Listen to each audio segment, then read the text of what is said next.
Welcome back to Hideous Tomfoolery for another section of episodes. We start it tonight, ladies and gents. How are we doing this evening?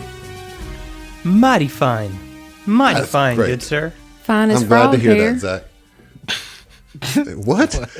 Fine as frog's hair.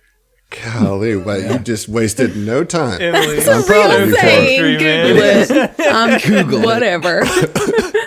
You're welcome, world. That might be too country for Google. I'm not sure. Fine as frog hair and other songs of the South. Okay, now And I'm wait, writing I that just collection realized, of did stories. you change your hair color again? Oh, yeah.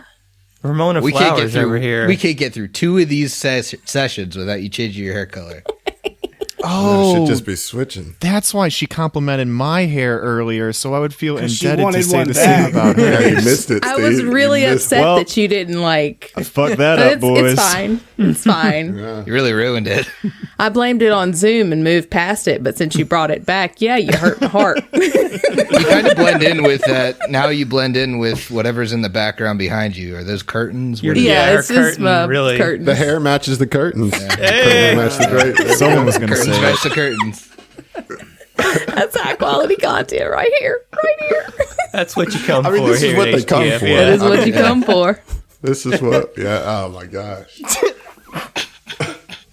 We're getting off to a great start, folks. It's good to be back. Listen, It's it good took to be us back like with 3 everybody. episodes to get to this point in the last section of episodes that we dropped. So I feel like we're getting more efficient to the bizarre and disturbed. Yeah, I love it. somebody tease Emily up with just the word "come," and Yeah, it's over. It's over.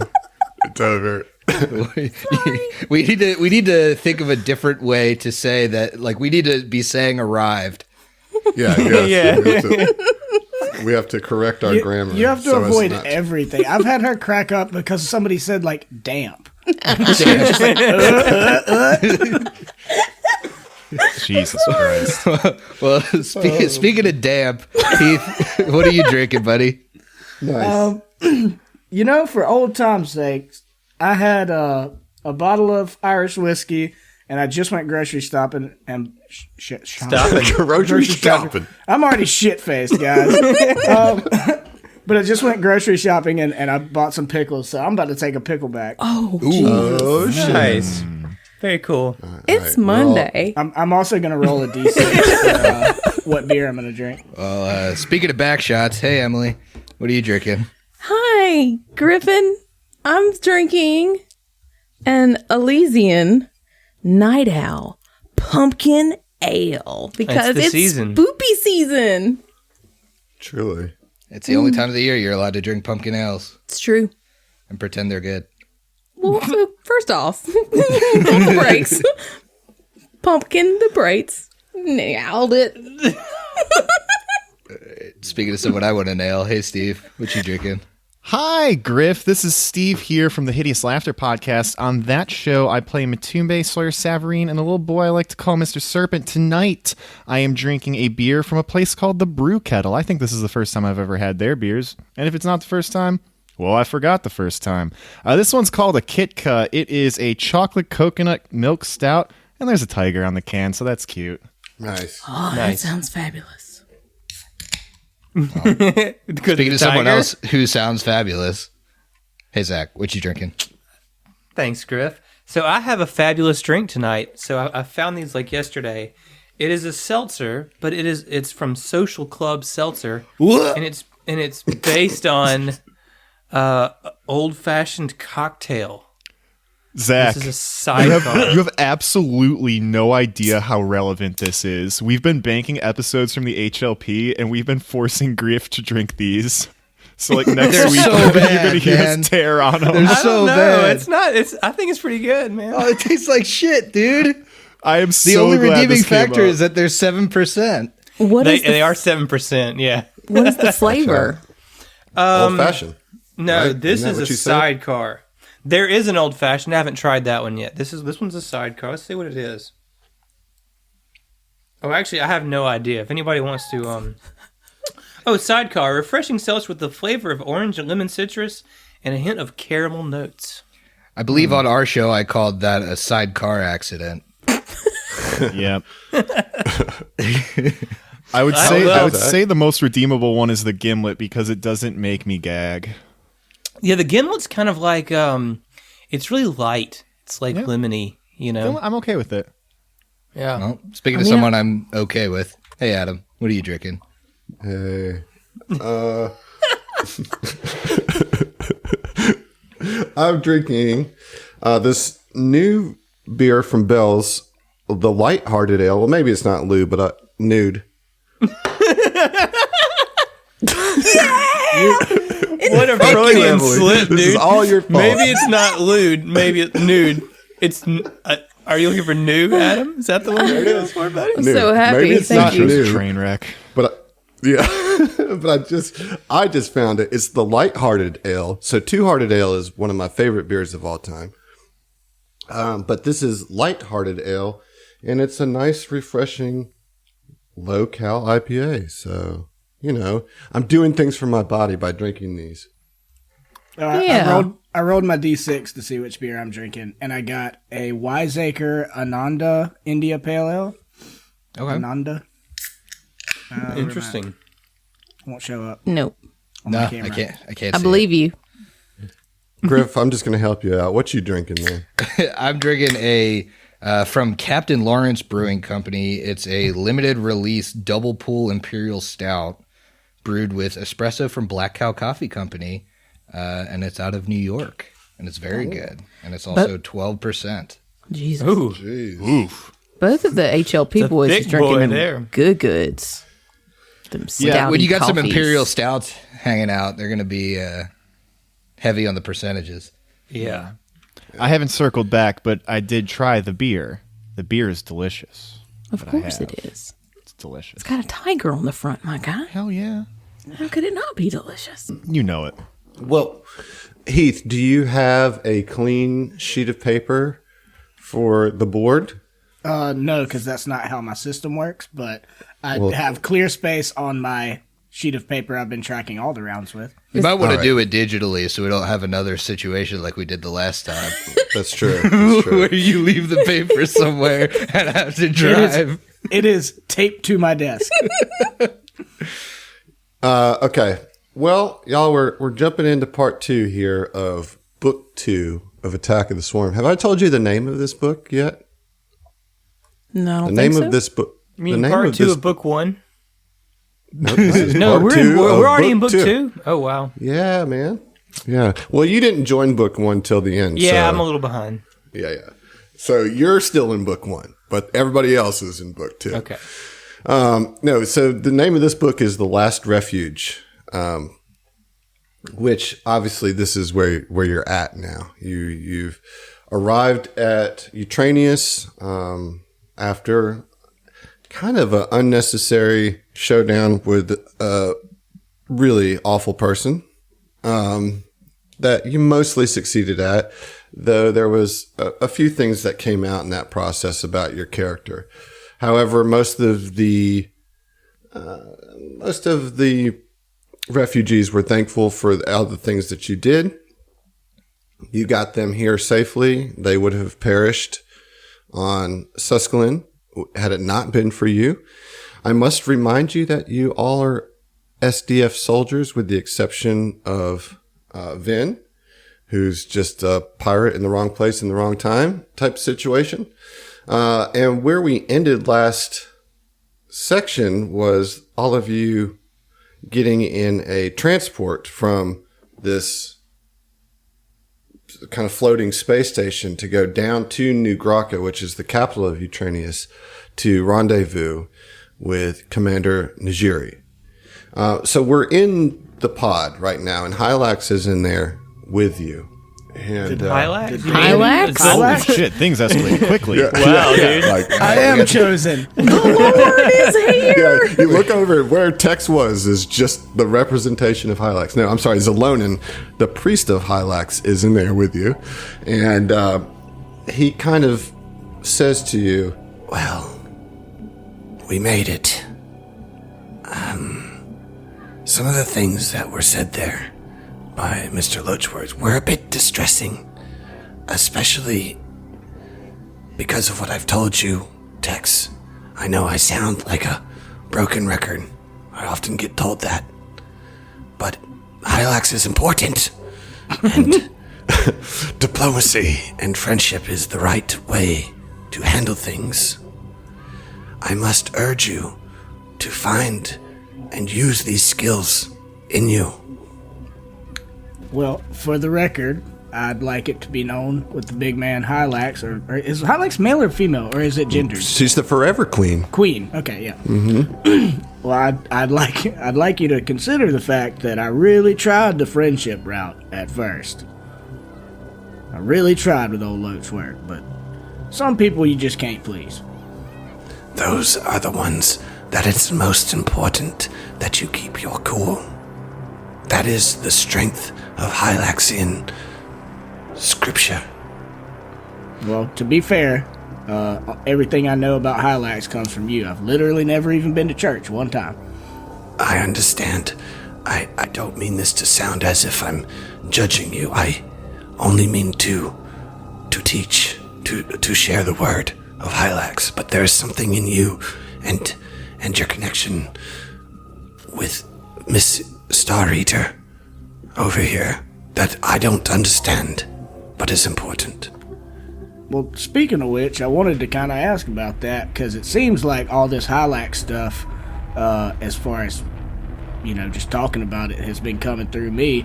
I don't even know how my partner here feels about it. How do you feel about being chosen by Hylax? Yavari will kind of look over. Refresh my memory. Has Yavari actually... has Zalonin said anything to Yavari about this? I think it's all text, right? I'm pretty sure, yeah. Yeah. That's correct. So you say that to her?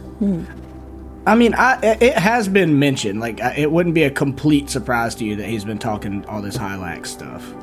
Like, we haven't had a private conversation about what that means or anything. But like, he's made secretive. allusions to it in the group a couple times without any context. But you've kind of heard him mention Hylax and the importance that text plays in that. Okay. And Yavari would just kind of look between the two of them and just kind of shrug her big shoulders and then say,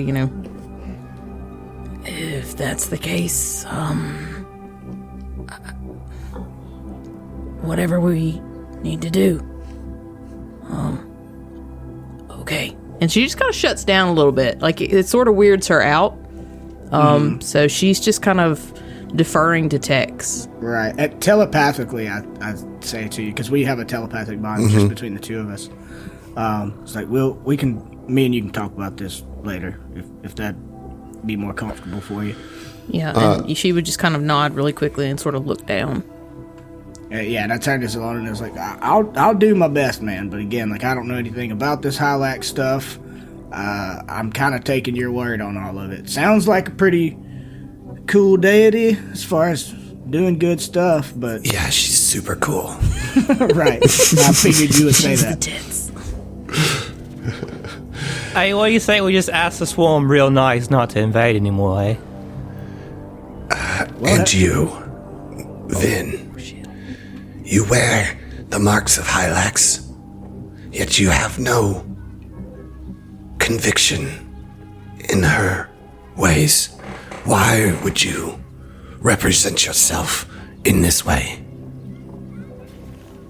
Mate, I just wanted the armor, you know what I mean? The plates, they're nice. They fit good, they feel nice. Nothing more to it, really. There's a lot more to it. I'm sure, yeah. I hope that you will see the ways of Hylax. Perhaps there's a reason. Again, it is beyond my understanding.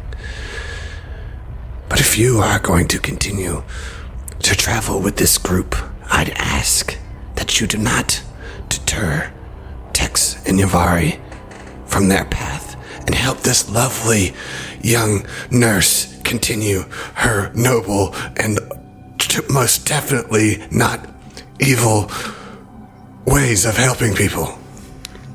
I'm glad we can all come to an agreement about this, Salona. Vin gives Natasha a quick wink, you know. I mean, she blinks.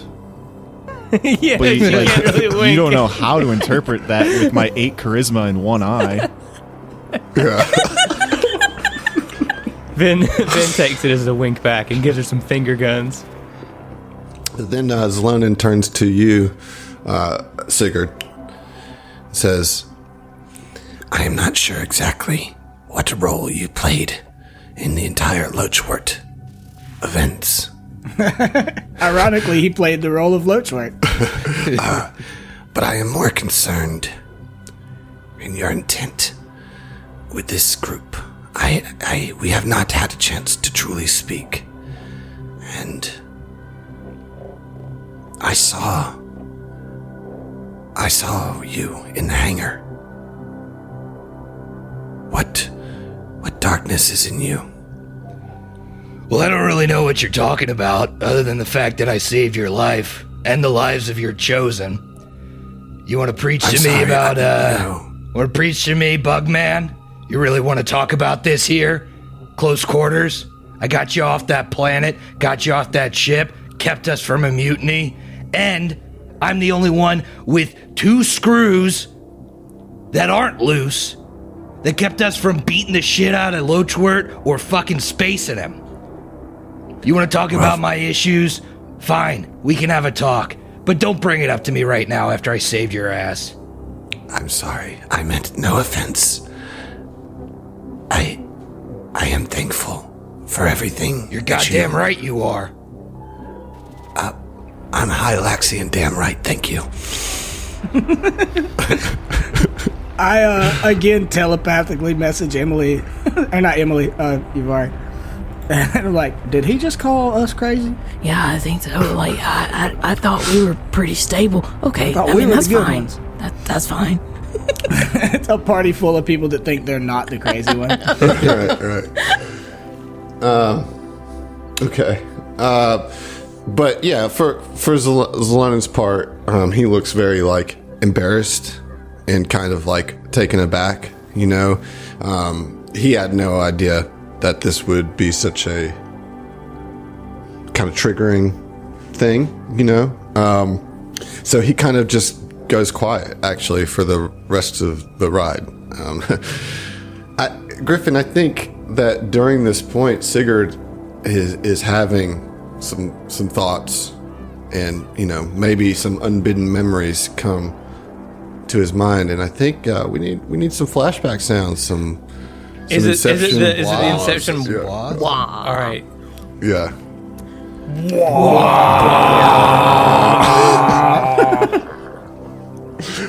We don't do these enough to get good at them, but it's okay. It's where That's we're not at. the point, dude. That's not the point at all.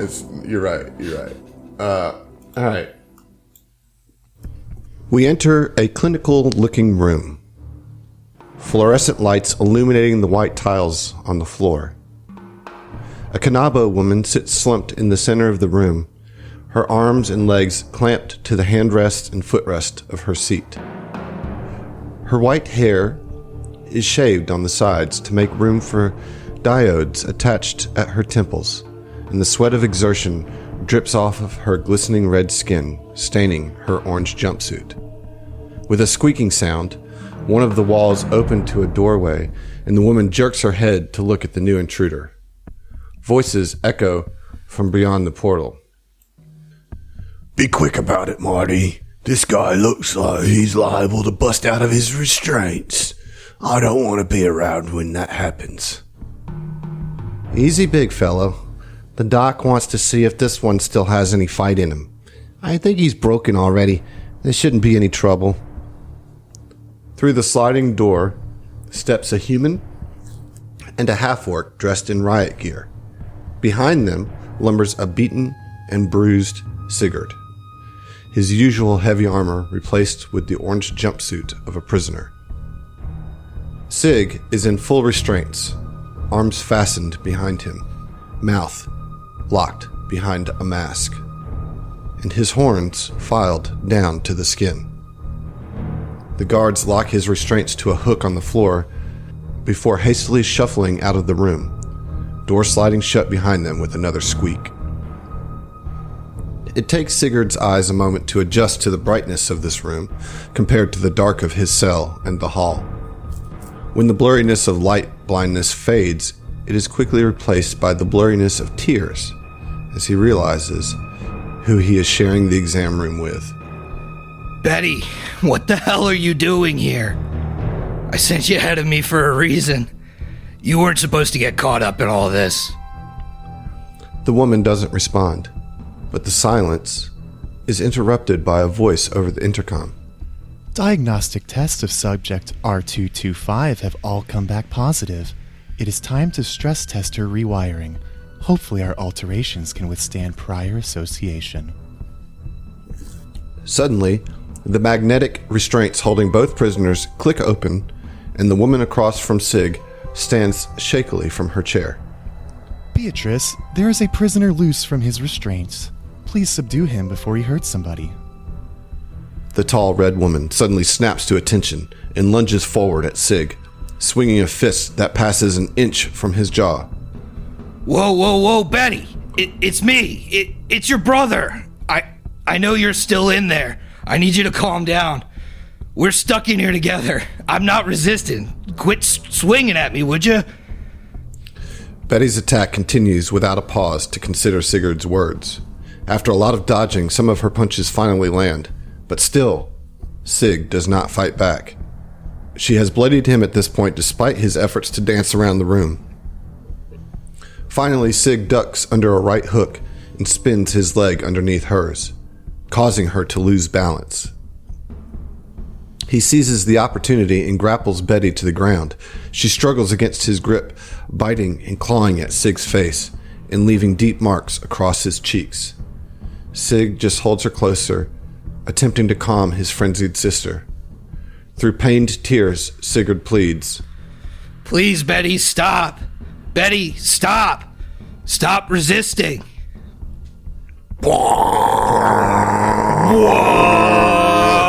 Oh shit, dude. dark. That's hurts. That one hurts. Yeah, it does, dude. Like, it really does. Yeah, Nice job. Nice job, Griff. That was good. Thank It's a long time coming. That's our first Sigurd flashback. Yeah. I have so many questions. Contextualizes some things, don't it? It sure does. We'll say that I think, unless you guys have anything to say, the shuttle ride continues in silence. I think probably just before we finish the shuttle ride, like, Tex would turn to Zalonin one more time and be like,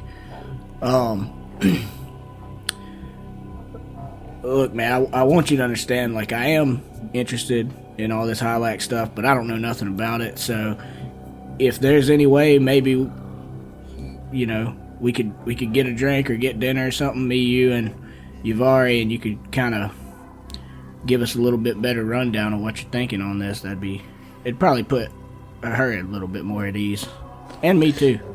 Yes, let me get settled in New Grakka, but you have my communication information. In a couple days, I'd be happy to give you all the pamphlets and text that you could want, but I will answer your questions.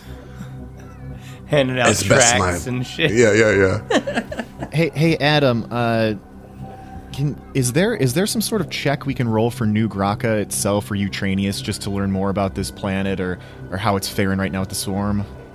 Well, yeah, I'm about to give you the kind of whole rundown. Perfect. Anyway, so with that being said, when the shuttle arrives at the New Grakka spaceport, that's just out on the outside, just on the outskirts of the city, you're met like immediately by a military escort that puts you in a vehicle at this point now to take you to the center of the metropolis, where he lets you know that that's where most of the SDF leadership has been given some temporary offices, actually in the city hall. And as you are making your way through the city and kind of looking out the windows and taking in the city, you see that Suskelin's attack and subsequent housing of evacuees has taken its toll on New Grakka. Stores seem to be empty of wares. There are roads being blocked off and filled with tents. Everybody kind of looks on edge, jittery, suspicious, scared. It's almost as if it's barely contained chaos. And, you know, to give you a little background on New Grakka itself, I'll just let you take 20 on it, Steve. You've had some time to kind of research this on your trip. This planet has been terraformed, and that the entire society of New Grakka specifically is that it's like automation and robotics is the main thing that they focus on here. And that there's like one thing you notice is that there seems to be vending machines everywhere for anything that you can think of, you know, so not just food, but there's like vending machines for toiletries, and there's vending machines for like music data sticks, you know, that you can upload, and like everything seems to just be automated. And you kind of learned too in some of your studies that because of the entrepreneurial culture of New Grakka, that your career field and your professional standing is actually the most important element of your social status, as opposed to like family or fame or anything like that. It's, you know, what are you doing? How high up in your career are you? And basically the basic unit of social organizations are called shops. You know, what shop are you? That's your tier or your, you know, kind of your social distinction. Because of that, most people spend most of their day in their workplace. You know, the education system here is closely tied to the industries here. It's all kind of just built to fast track you into the machine, so to speak. Capitalist hellscape. Industrial might be better. You know what I mean? Like, okay. Certainly there's capitalism afoot, but it's much more about the industry of it all. Okay. You know? Yeah, while we're, I guess, like, taken to the city, just to the group, text is like, any of y'all ever been to Verces? This kind of reminds me of like if Abadar took control of Verces. No, but if Verces has the level of automation that New Grakka has, I'd love to visit someday. Machines often are much more efficient than standard organic beings. Why don't you give me either a culture or a computers check if you want to scan like the local news or the local infosphere as you're writing? Yeah, Vin will be checking the infosphere with a computers check. Yeah, I'll drop a culture in there. I intimidate the infosphere. I'm putting up a natural 17. That's going to be a 23 culture. Okay. Yeah, I got a 22 culture. So. And I got 22 computers. Okay, so kind of combined, you're able to put together that as far as the present situation, that it being so close to Suskelin, that there are a lot of people here that have actual family on Suskelin or did. So, you know, the swarm assault definitely has public sympathy here in New Grakka. That being said, you read reports of sporadic riots that have broken out in the last couple of weeks, really the last couple of days, due to resentment of temporary martial law. So you read that New Grakka has mobilized its reserve militia to support defensive preparations, but many of these recruits are inexperienced, and there's a general lack of clarity regarding chain of command between the local officials and the SDF. You know, who's really in charge here. There's shortages of supplies across the board because of all these extra people here, and it's just kind of a mess, and everybody is scared because this would be the next place that the swarm would come. So everybody's just kind of expecting the worst. And that's the sense that you get as you approach City Hall. And even the chaos seems to be mirrored here in City Hall. You know, you get out of your transport, and your driver like doesn't even give you a nod. He's like running off to do some other thing. He seems frazzled and just like kind of quickly pushes you out and then takes off. Yeah, but like in here, there's not like enough space for the people here. You see some people like have set up small little workspaces even in the hallways. And that as you're being kind of marched through to the center of this, there people are like in heated discussions, looking over papers, looking over maps. So anyways, yes, as you're marching through here to Commander Najiri's office, you can just get the sense that everything is on edge. And you get taken to a conference room, which Commander Najiri only has half of, because it's partitioned with a flimsy prefab wall.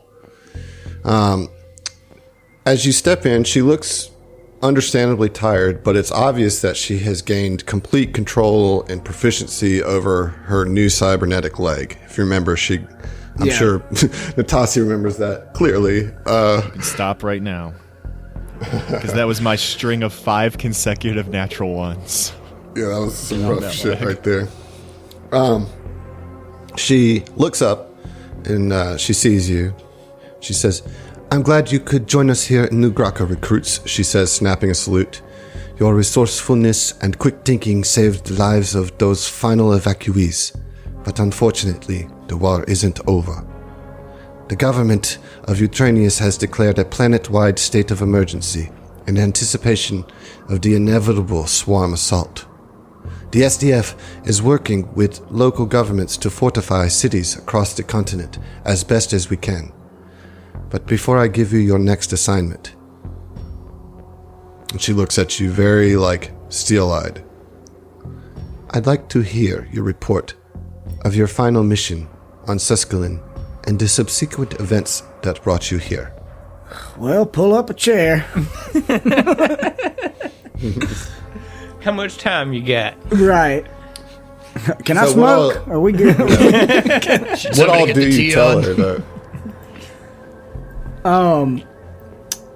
Vin don't tell her shit. I just want to Right. put that on the record.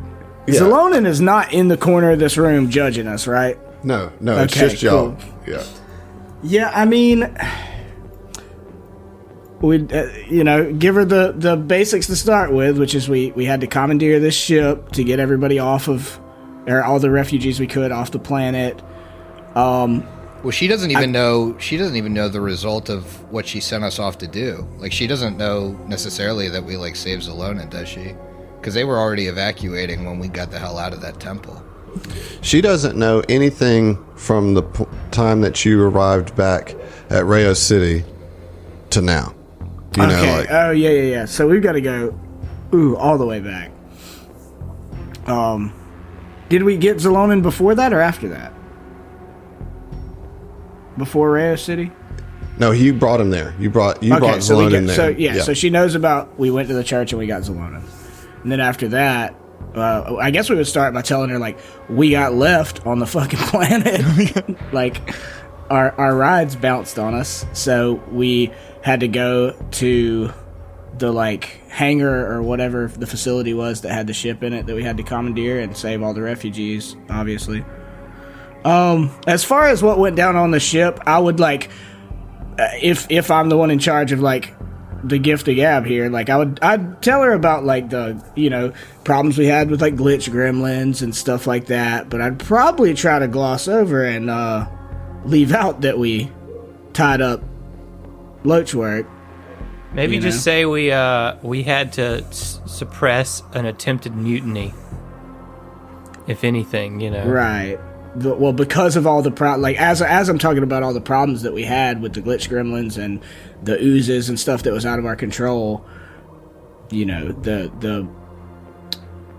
there became some people on the ship who were questioning our leadership, and we had to, I don't want to tell her we tied the motherfucker up.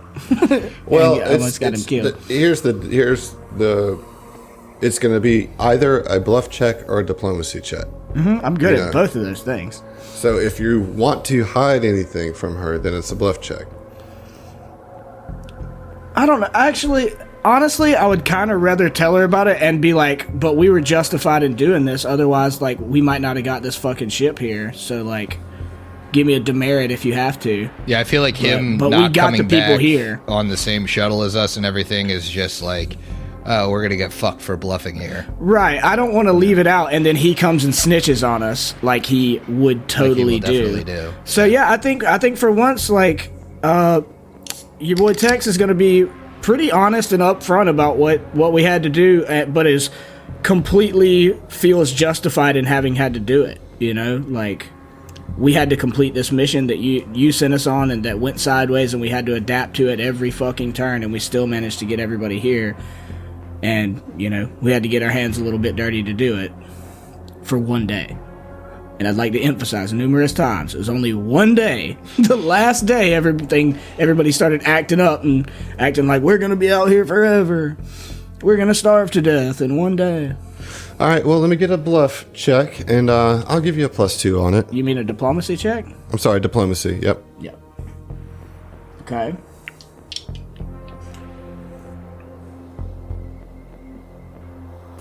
Okie doke. That will be... You're giving me a +2? Mm-hmm. That will be... And you're going to love this, Adam. A dirty 30. Yay! You're all fired. This is the end of the campaign. Goodbye. It is a 30, though. Okay. I had a 16 on the die, 14 bonus total.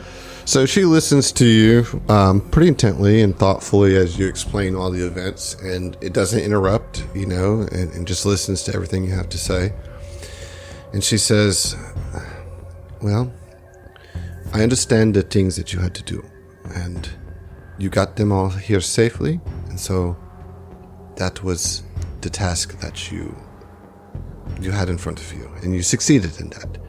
However, the situation here at New Grakka, it is going to require much more diplomacy and empathy. I understand that this man was giving you a very difficult time, but you are representatives of the STF, and while some of the population here is thankful for our help, some are not. And with that, she looks to you, Vin. She says, I do not know you, soldier. Can you please identify yourself? Yes, ma'am. The name's Vinny and Harvell. I met up with the crew here back on Suscalin and joined up the ranks. A humble servant of the people, if you will.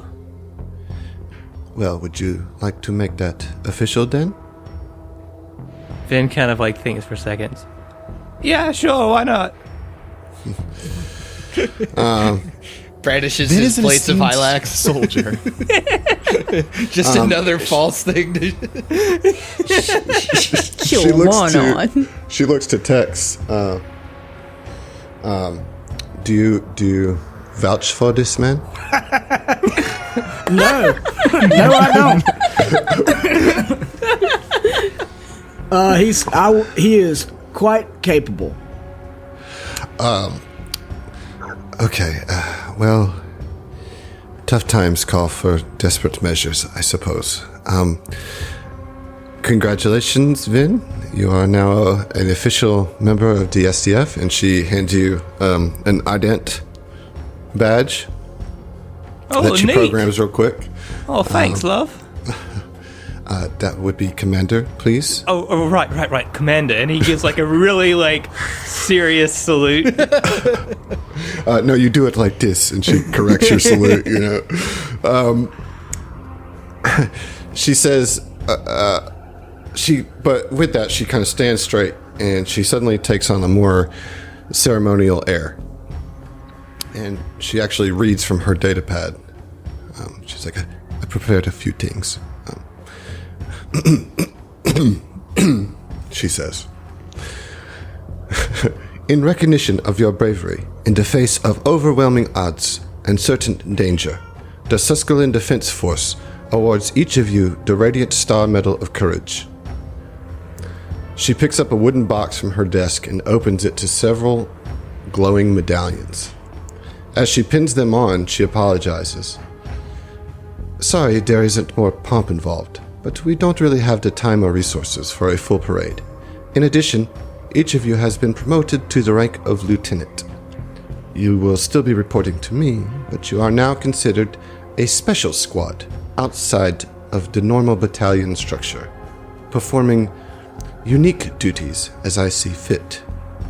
Congratulations. And she gives each of you a courage medallion. I'm pretty sure we were like private before. Jumped like 12 ranks. Well, to be fair, after Susclid, there's probably about Everyone a tenth died. as many as many soldiers. It's like, well, you guys will be generals in no time. Yeah. A lot of There's a lot of positions opening openings. up. Yeah. It's just like there's 12 soldiers left, period. Congratulations. You guys just keep failing forward. And you'll be top brass in no time. Survive, and you'll be a general in weeks. Alright, so you guys got a courage medallion. So each of you have one of these, alright? It is enchanted to pulse with a bluish glow. A courage medallion is awarded to those who risk their own lives to protect the innocent and their fellow companions. Once per day as a standard action, you can activate the item to summon a fiery orb, granting you the benefits of Wisp Ally until the end of your next turn. Oh, cool. Very cool. Yeah. For just one turn? One turn, once per day. Are we like the Power Rangers and they're each a different color? No, they're all blue. I call red. because No fun. Red sus. right. Adam, is this a book specific item? Do you know? It is. Okay. It is. I'll make a note of that somewhere. On top of that, she updates each of your ident tags to reflect your new rank, including yours, Vin. So that's the fastest promotion ever. She also lets you know that you've been given a stipend of 2,000 credits each, which you can use to upgrade your gear as you wish with Quartermaster Jankser, your favorite Yosoki, who can be found in the basement of the City Hall. Or you could ask Quartermaster Jankser to tell you about shops around the city as well. She asks you to report back to her in 8 hours. So with that 8 hours, you guys have some opportunity to do some shopping, kind of get geared up, get some rest in, all those kind of things. You should be fully rested anyway. But yeah, we did a little shopping off air, but I think this is a good time to tell me about some of the cool things that you guys got. Sure, I'll go first, but I do want to say on the way out the door, Finn kind of nudges Sig with his elbow like, "Oi, mate, check it out, we're decorated war heroes, isn't it?" Wouldn't have thunk it. Certainly wouldn't have thunk it. I like overhear that and walk up to each of you and like I pull out my pack of stogies and like give each of you a stogie. Congrats. Oh, yeah, appreciate it, mate. I wonder My how new many career. lieutenants there are in the STF right now. 5. It's us. It's us. It's just us. At least 5.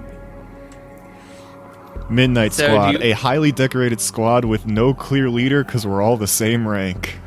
I know. I thought about asking about it, but I was like, I don't really care. I don't really want to be the leader just because I'm a charisma class.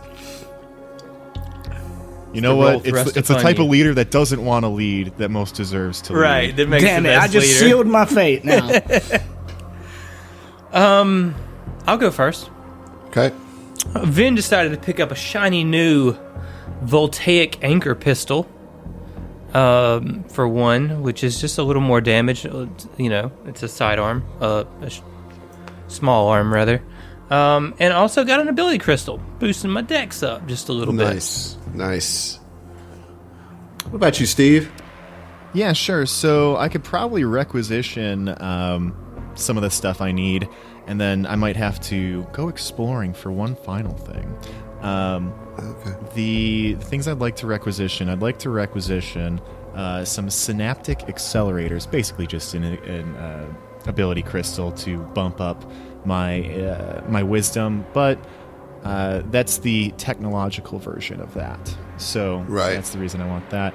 I also requisition a shit ton of medical supplies. So I have a whole bunch of fun drugs that came out of the core operations manual, or character operations manual. Save some for the rest of us, Nurse Natati.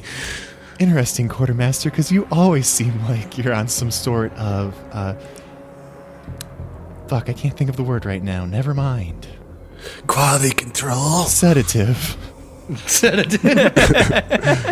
You say tomato, I say tomato. And then, because I don't think that, like, the way that this item is described, I don't think they would have it necessarily at, like, a military outpost. You'd have to ask around to where to find some good armor, and comes back with a Defrex hide, which might be a little strange for her because it's basically a light armor that is made out of, like, hides of creatures from Vesk 2, but it's really good armor. So basically now I have Daryl Hannah you and find the one suit of that in this random small pawn shop in New Grakka, like buried up under some umbrellas that nobody ever saw. Yeah, she'll cock her head at it, take a closer look, try it on, pay for it, and pin the little lieutenant insignia on her shoulder of this giant fur coat. Emily, what did Yavari get? So Yavari got some. She also got an ability crystal towards her constitution, just because she's not as hardy as you would think. Yeah, again, like any of us thought. Yeah. She's strong. Ooh, she's strong, but she's, I'm a tank, and I have an 8 constitution. Very sickly tank, but a tank yes. nonetheless. She's got. What is it? A glass cannon? Is that what that is? Never heard of it. If you're like tis. high DPS, low constitution, yes, you're a glass cannon or a paper tiger. I like that one. Okay, she also got, and you tell me where this would happen, I suppose, but there's an augmentation that she wants. It's very appropriate for her fighting style. It's called the Mighty Vocal Cords. Are you familiar? Do you know what that is? Okay, so augmentations. That's a whole thing that you don't really have time to do right now in 8 hours. Like that's, as you well know, because you love your augmentations, Emily, that it takes some time to do some augmentations and get all that set up. You will be able to do that, just not in this 8 hours. Okay. But Quartermaster says, Well, yes, you should go see my friend Charles. He does great work. I hate his voice so much, but Yavari doesn't mind it. And she's like, okay, thanks. That sounds like a good plan. I'll look him up in the phone book. And the only other thing would be a new set of armor that I imagine. What is the temperature like on this place? it's mild. Yeah. Yeah. So as she's kind of like walking Windy. walking around here and everything, she's like, it's okay, but it's no, frozen plains of Triaxis.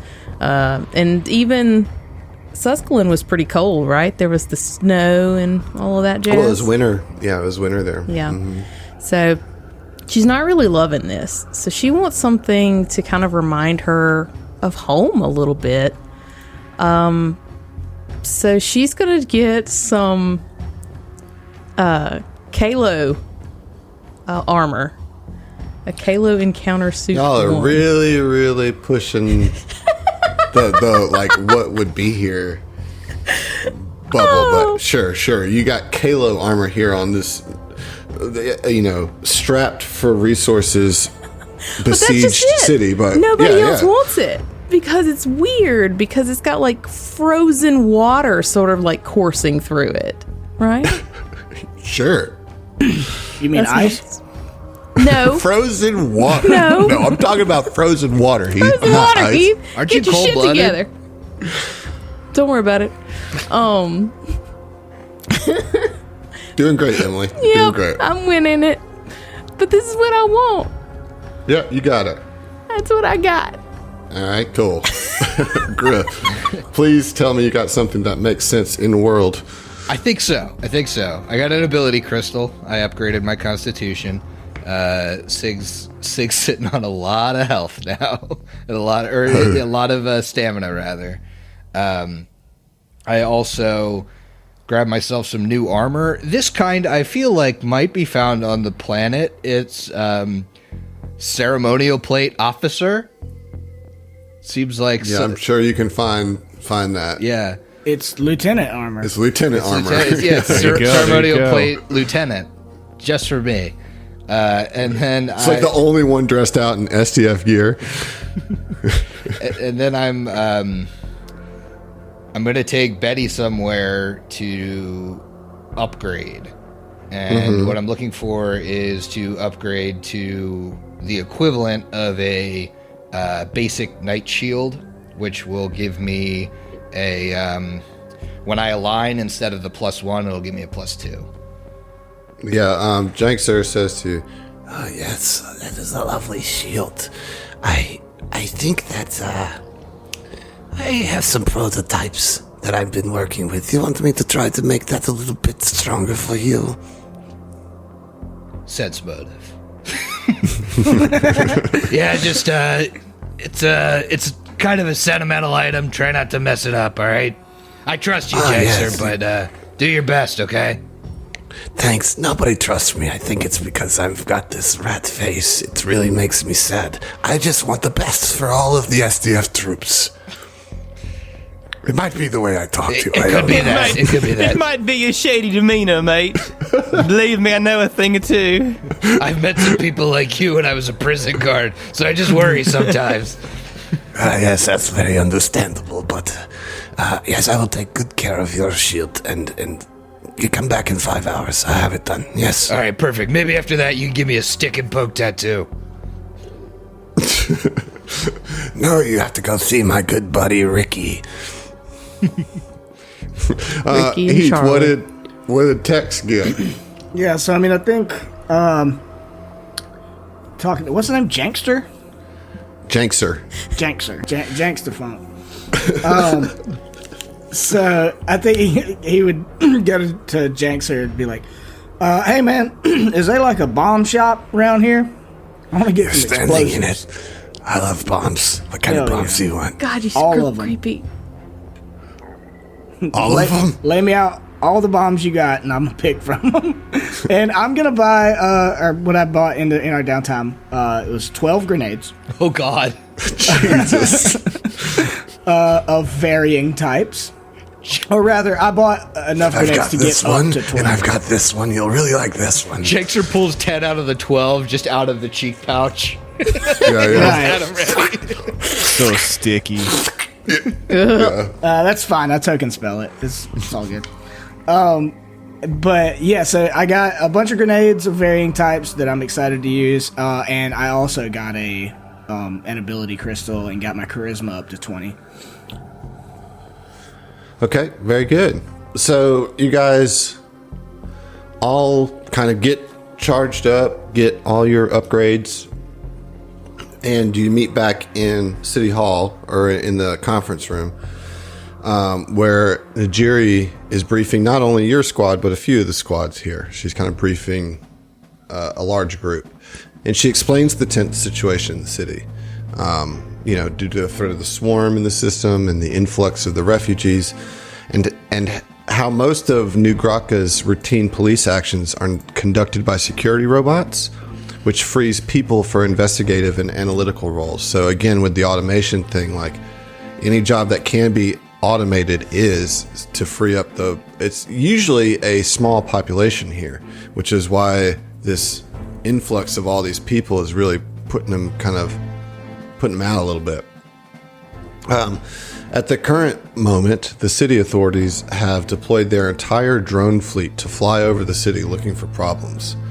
There is a video feed from these drones being consolidated into the headquarters here at City Hall, so that the commander and other officers can dispatch patrol robots for routine matters and military squads such as yourself for problems requiring more human or more thoughtful, creative solutions. Humanoid, I'll say. She directs several of the squads, including yours, to a dedicated communications frequency that you can connect right back to headquarters. She offers, you can radio her directly with reports, questions, requests for backup, though she kind of encourages you to try to solve the problems on your own as much as possible, for she's very busy. You may encounter some security robots or the recently mobilized New Grakka militia. She asks you to be friendly with them and helpful and maintain the your guest here situation. And then she pulls you guys aside, like after she dismisses everybody and then says, all right, Midnight Squad, report this, hang back, I have some specific orders. Lieutenants and above, right?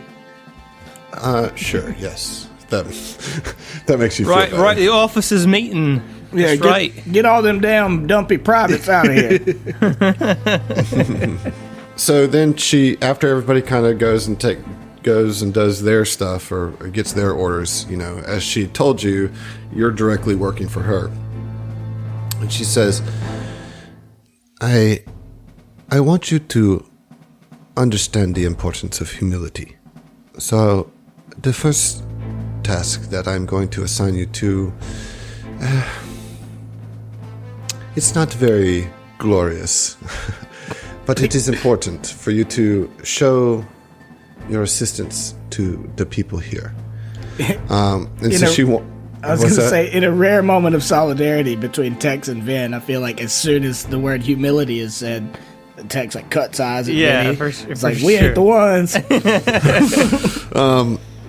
So she tells you that there is a small water collection facility in the southeast quarter of New Grakka, and since the city's regular maintenance workers are overwhelmed with constructing refugee camps for Susquehaners and cleaning up after multiple fires and riots, there's no one to spare to investigate and fix a reported blockage in the facility.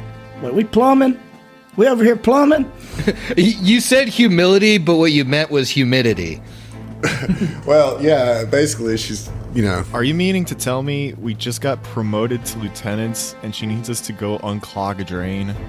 Yes. Lieutenant plumbers. Humility is the key word here. Latrine lieutenants. Yeah. So she mentions to you before you leave, she does warn you of some creatures that are native here to this city, some birds called muatas. And they're four-winged, like pelican birds, but they have four wings instead of two. And they often gather around standing water. She warns you, as you're kind of heading out, beware these avian pests. They will try to snatch the knives right from your hip. And so that's kind of the advice that she gives you, kind of let you know that there might be some native city birds trying to gank your shit. So be careful while you go clean out the clog of the city's pipes. And I think I need you to finish your drinks because we'll see you. Who's buying the French fries to distract these birds? I don't know. She just like, shitter's full and watch for birds. I'm gonna bring it. I'm going back to I'm going back to buy a bunch of Alka-Seltzer, and I'm gonna put all the fries around the Alka-Seltzer.